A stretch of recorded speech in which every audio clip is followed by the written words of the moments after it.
Oke, kita lanjut. Di video kali ini kita akan ngebahas Honda PCX CBU yang satu ini. Nah, untuk Honda PCX 1 ini ubahannya cukup gila banget sih menurut gua, karena full bodinya sudah dirubah menggunakan carbon fiber dan dimotif ini motif arai ya. Motif arai Dohan sih setahu gua kalau yang motif-motif kayak gini. Jadi, ini semua body, semua parts body, literally semua parts body sudah ditempel atau ditimpa dengan carbon fiber.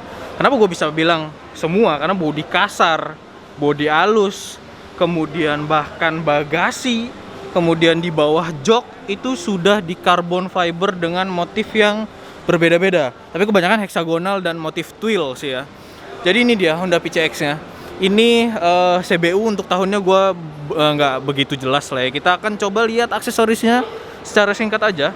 Nah, untuk bagian atas di sini pengeremannya, master remnya sudah pakai Brembo RCS Corsa Corta.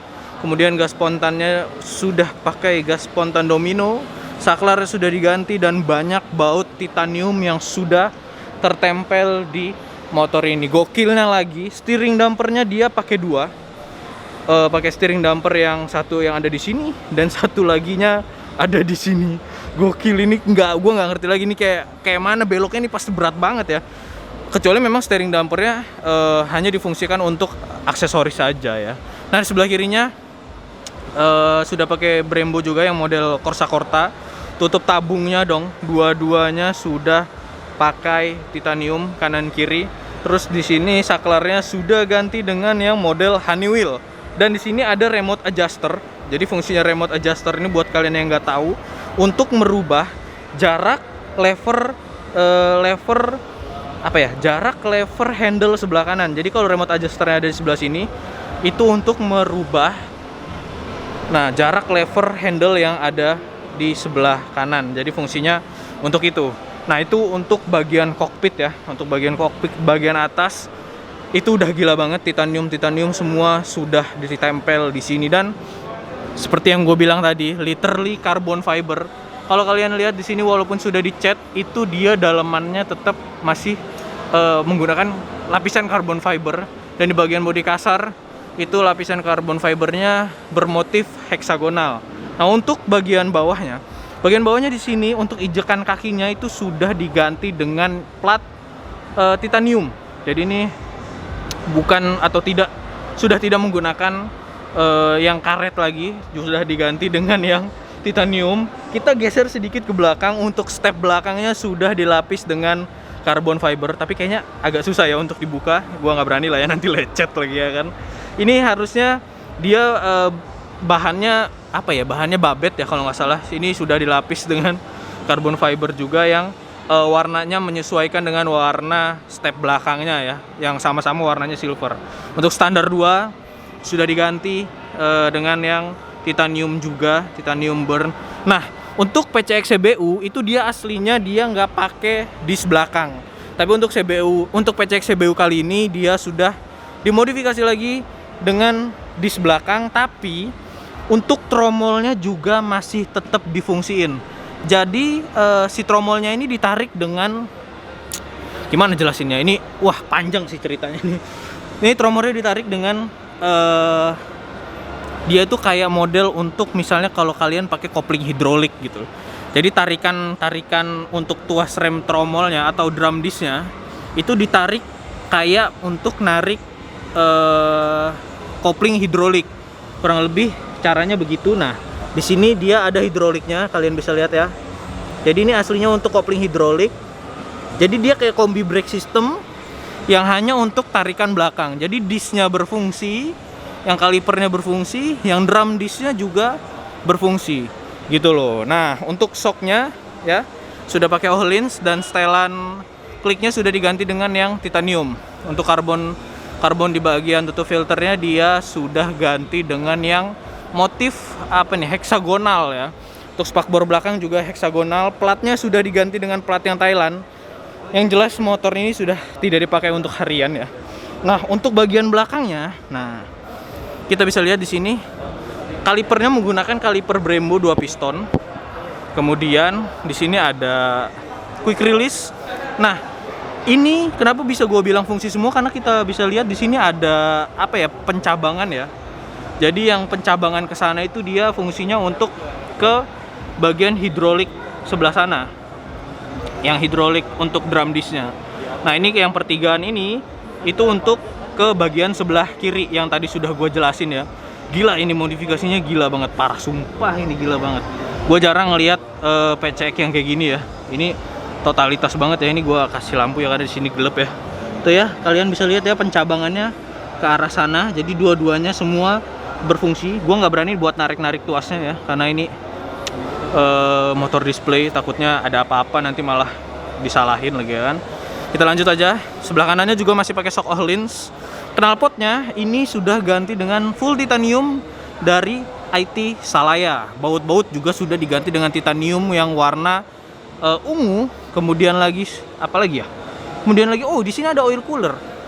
Jadi sudah pakai radiator, kemudian ditambahkan juga ini radiatornya ditambahkan juga dengan oil cooler. Kalau oil cooler yang dipasang di situ ngingetin gue sama PCX-nya Adi Kurta ya. Kalau PCX Adi Kurta juga pakai oil cooler yang kurang lebih penempatannya posisinya sama di situ. Jadi gue inget PCX dia. Jadi dan quick release-nya ada banyak, Cuk. Di sini pakai quick release dan di sebelah kirinya juga tadi ada quick release, yang harga quick release-nya juga ini bukan yang murah-murah lah ya. Wah, ini habis ratusan juta nih motor pastinya ya kan. Terus lagi yang paling gilanya lagi, gila lah pokoknya. Ini sempet gue jelasin di vlog yang walking around di seluruh bagian display sini. Gue nggak tahu ini tangkinya atau bukan, atau ini oil catch tank. Tapi di sini gue lihat ada pompa bensin ya. Mungkin ini pompa bensin. Kelihatannya ini tangki. Jadi ini tangkinya sudah diganti dengan tangki aluminium dan dipindahkan ke bagasi. Karena seharusnya di sini sudah tidak difungsikan lagi, seharusnya ya. Karena kalau misalnya di sini ada tangki, di depan juga ada tangki, ya untuk apa, kebanyakan juga ya. Toh motornya juga nggak dipakai untuk harian, hanya untuk display aja. Full di bagian bagasi sudah di carbon fiber dengan motif heksagonal. Gokil nggak tuh? Totalitas banget cuy. Gokil, gila parah. Dan yang anehnya, modifikasinya di sini dia pakai dua throttle body. Nah, untuk dua throttle body kayak gini, gua nggak tahu ya sistem kerjanya itu kayak gimana.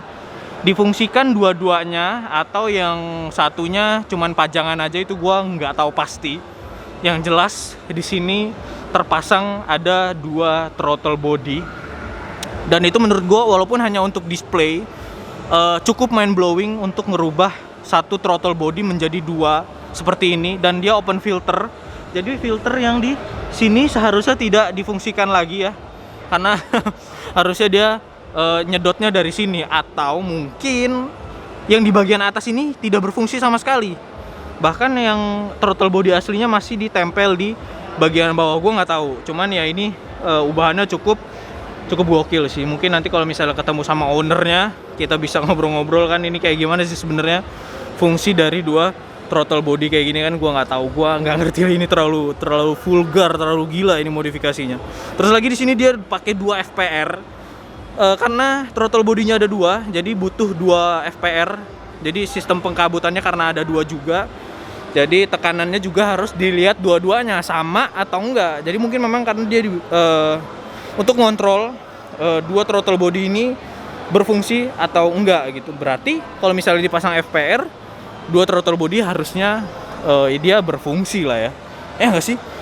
Gila, ini salah satu apa ya, motor yang modifikasi cukup gila menurut gua yang ada di sini. Mind blowing, dan parts-parts yang dipasang itu bukan memang parts-parts yang cuma aksesoris aja, dan semua harusnya fungsional ya kan. Oh ya, peleknya ya, dan kaliper depan belum dibahas, Cuk. Lupa. Kaliper depan, aduh, bisa digeser atau enggak? Oke. Nah, kaliper depan dia pakai Brembo 4 piston aksial yang sama dengan Brembo yang gua pakai. Gua terlalu excited sampai lupa ngebahas kaliper depannya. Karena di bagian belakang gokil semua. Gila, ini kaliper depan pakai yang aksial biasa yang gua pakai juga. Kemudian disknya ini sudah diganti dengan yang aftermarket. Ini semi floating sepertinya, bukan yang full floating ya. Dan velgnya sudah pakai velg dengan ring 17, dan yang jelas ini konsepnya adalah konsep Tailux. So oke guys, jadi gitu aja untuk review PCX yang gila ini. Singkat-singkat aja, yang penting banyak videonya biar AdSense-nya banyak. So jadi gitu aja untuk video gua kali ini. Jangan lupa like, comment, share, dan subscribe di channel gua untuk melihat video terbaru dari gua selanjutnya. Thanks for watching, sampai jumpa di video selanjutnya. Peace. Gokil motornya, gila.